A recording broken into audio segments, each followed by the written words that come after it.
In 1977, in California, two young American photographers, Mike Mandel and Larry Sultan, published their book Evidence. Considered now by many to be a seminal work, their book explored a simple yet fascinating idea, which was that of taking pictures made for one usage or context and putting them into another. In so doing, the pair began to explore new ways of making visual stories.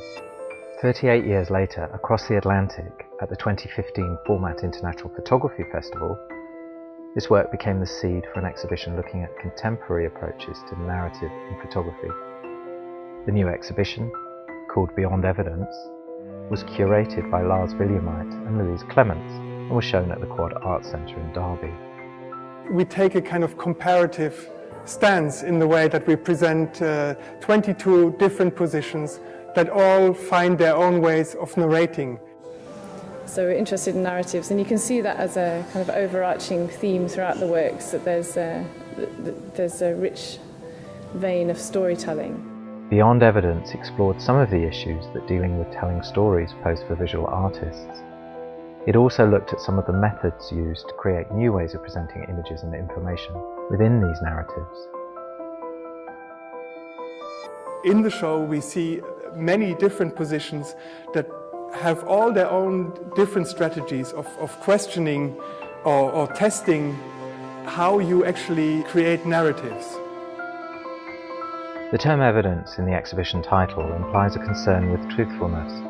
This is an issue for many photographers who are questioning the veracity of imagery, and therefore the ability of a photograph to deliver any kind of meaningful narrative.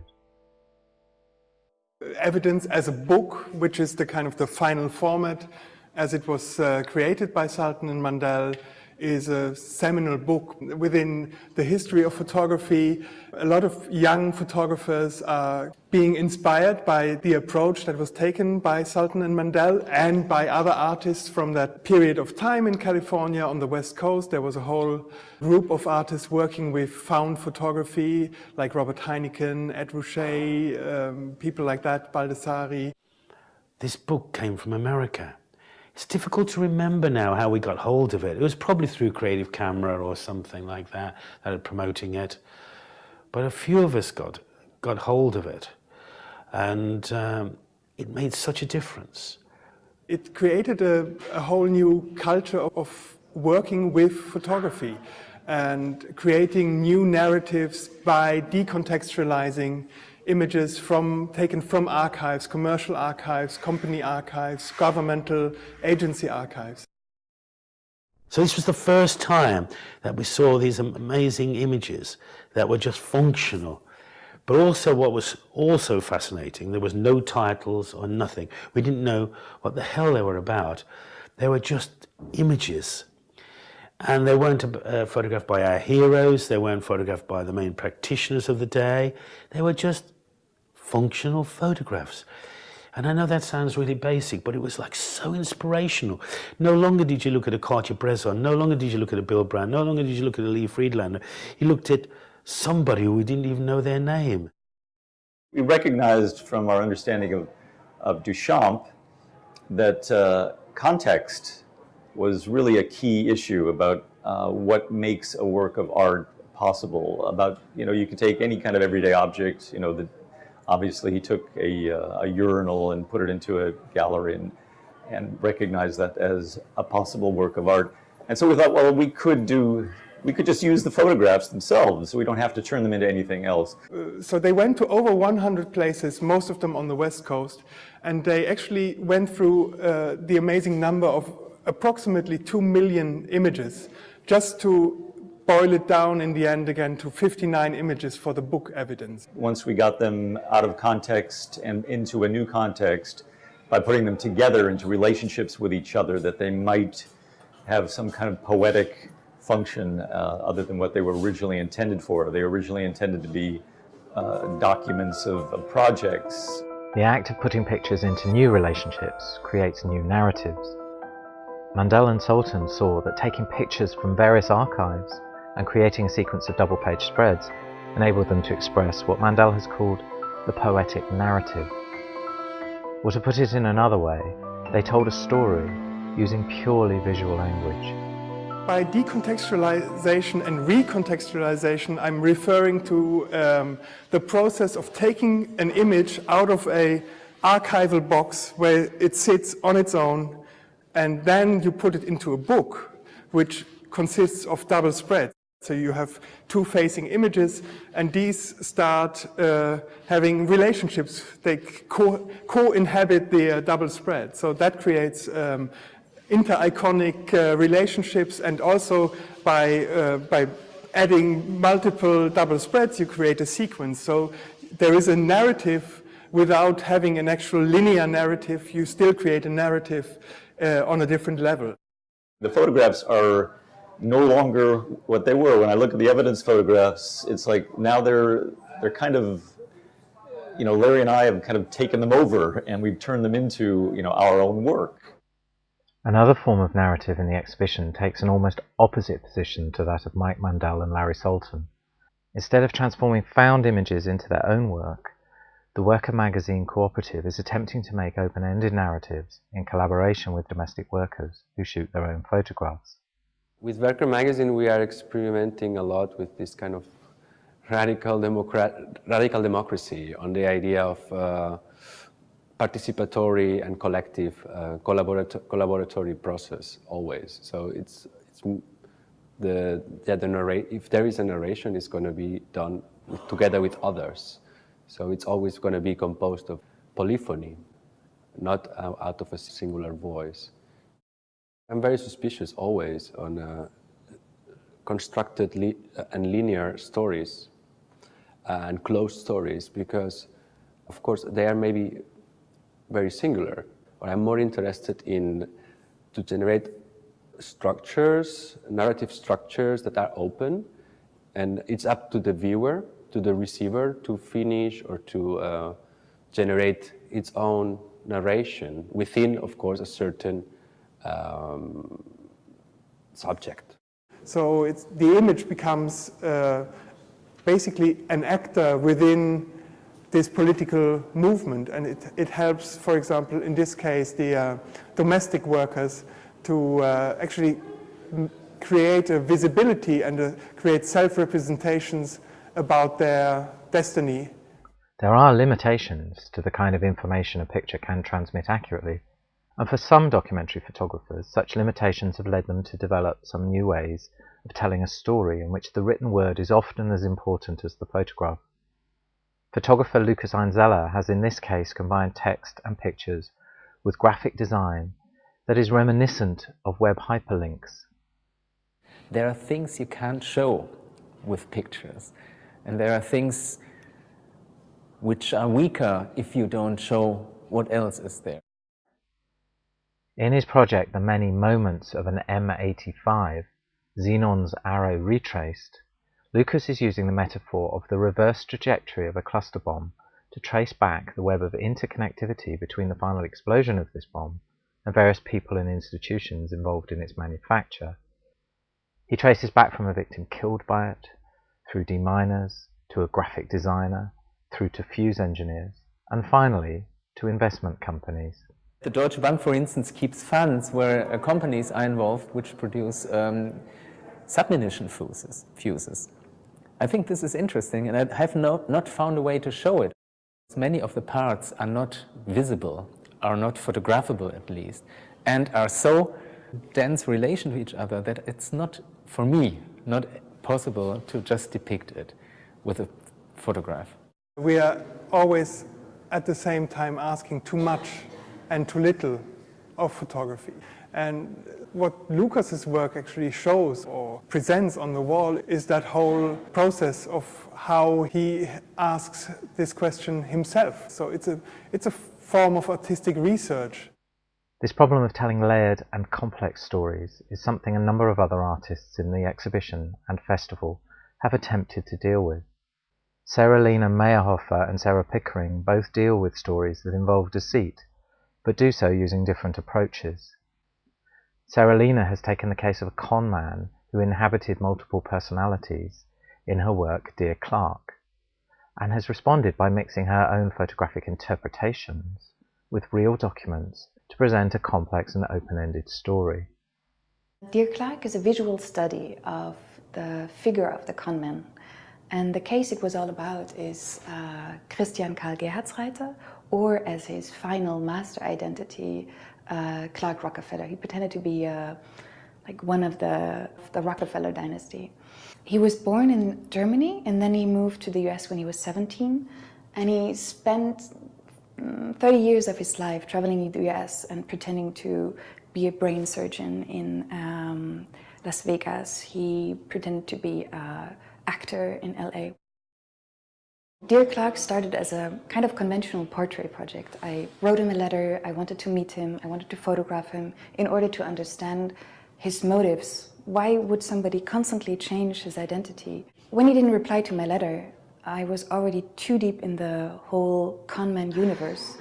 So I decided to kind of become a conman itself and use photography as a conman element, which it is.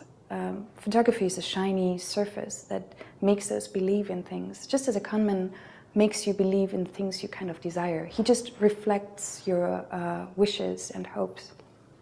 It's the story about him, but about the figure of the conman, and also about my own ideas about the conman. As you see the work, you will see there's also fictional elements and staged photographs. I use documents I found. It's a mixture of everything, and I don't make a hierarchy of it. It's like entering a universe of this very glossy persona of a conman. And I tried to capture it, but of course I failed. Such a slippery persona who's changing identity from time to time. You can't catch him. In looking at the art forger Sean Greenhalgh, Sarah Pickering has taken an approach that is similar to the Mandel and Sultan book, in that it puts different images and objects together in an installation at the Derby Museum, which is part of the broader Format Festival. The museum is famous for the paintings of Joseph Wright, and Sarah has made an installation that juxtaposes works by Greenhalgh, original works by Joseph Wright, and works in the style of Joseph Wright. These sit alongside police evidence, TV props, and press clippings to examine how the story of a forger becomes recreated or remythologized by the different actors involved. So newspaper reports stress one aspect of his life, while an exhibition at the Victoria and Albert Museum by the Metropolitan Police reconstructs his garden shed in a way that emphasizes another aspect of his life. Sarah is not interested in the line between real and fake so much, but rather the way in which many stories are developed from a single original story. Sean Greenhalgh is a forger, and he's no longer a forger. He went to prison for 4 or 5 years for being a forger, and he was very prolific and made things from Egyptian sculptures and panels to Roman metalwork to Cubist painting. He had to go at everything. There's a piece that was allegedly by Gauguin that's a clay faun sculpture. It was bought by the Art Institute in Chicago. I think it went on the secondary market and ended up in that collection. It's a beautiful little clay sculpture, and it's featured a lot in books, and I've got 6 of the books, including the original catalogue for the I think it's a Sotheby's sale that it was sold in. These books now have that artwork embedded in history. You can get those books in the National Art Library. They were selling one of the books at Tate Modern a few years ago when there was a big Gauguin exhibition. The piece had been exposed as a fake, but there was a TV programme that ran with Vladimir Janacek talking about this sculpture, and this information hasn't been amended. And I'm really interested in the fact that now this kind of false history is kind of lurking in the archives.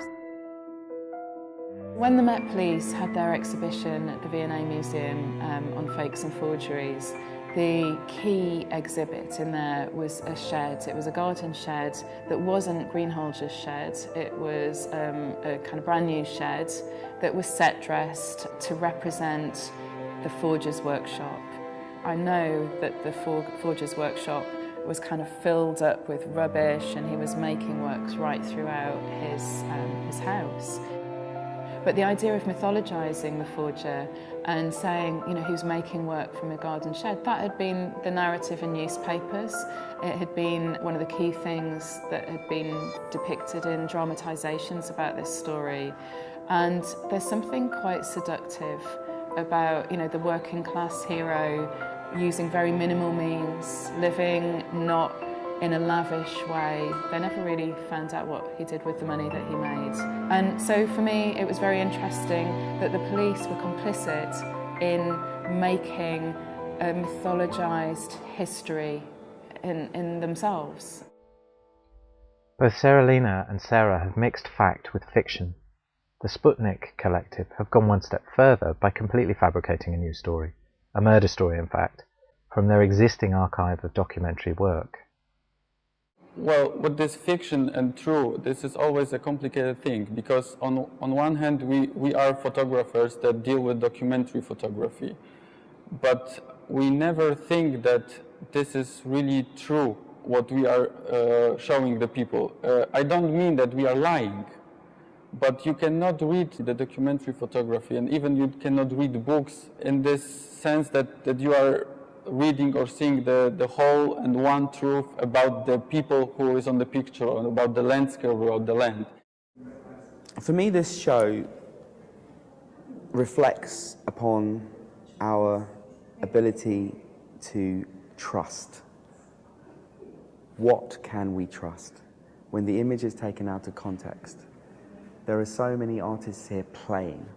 The curatorial vision is to play with what we consider the truth.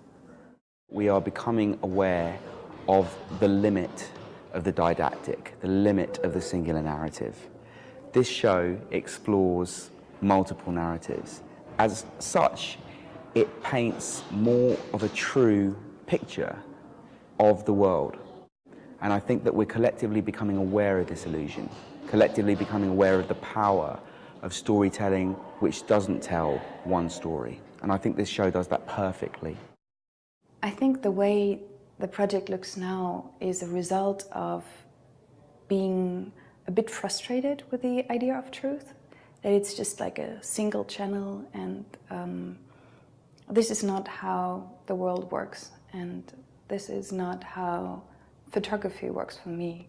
The wish for truth is one of our greatest desires. It's just a wish that is, we are born with it, and we continue to look for it. And even though we know that photography is only a surface, and it's only showing us one angle, one very flat surface of the world, we constantly look for truth in every little detail, and that's what I play with. When I talk about asking too much of photography, it's about this whole argumentation, or this wish, or this hope, or this desire to have clearance on something 100%. And so even forensic photography, or evidence photography, or crime site photography, it doesn't deliver this. You can be as exacting and try to be as objective as you always want. The visual evidence that we are seeing then is still implicated in the whole process of social practice and social relationality. It can never be isolated, because it's always part of processes of encoding and decoding information. The first filter is always the photographer, so he's choosing the topic, he's choosing the people, he's choosing the space where he's taking pictures, black and white, color, everything has a meaning, and the aesthetics and stuff like this. But then there is a second filter when you make an exhibition and when you present the work. This is the second filter, so the form. And then is the third, and actually, in my opinion, the most important is the viewer. And this is the reception of the picture, of the whole body of work. The idea that the viewer is a collaborator on a piece of work is an interesting one. It raises many issues about the role of the artist, art, and narrative. It is fair to say, however, that anyone viewing an image will anyway make up their own mind about whether or not the image in front of them does what is claimed for it, something no artist has any control over, and something they just have to accept. The last word here will go to Mike Mandel. So I guess, if you're asking me, is there a point of view and is there a narrative? I would say, yeah, there's a sequence and the photographs are in the place where they're supposed to be, and there's kind of a climactic moment, and then there's a kind of chaotic denouement, and then it kind of just sort of dissipates into entropy. But whether you see that or not is kind of up to you. It's not clearly defined, and that's that's part of the language that we chose to use. These photographs that are very ambiguous and very open-ended, and if you don't see it, then that's okay too.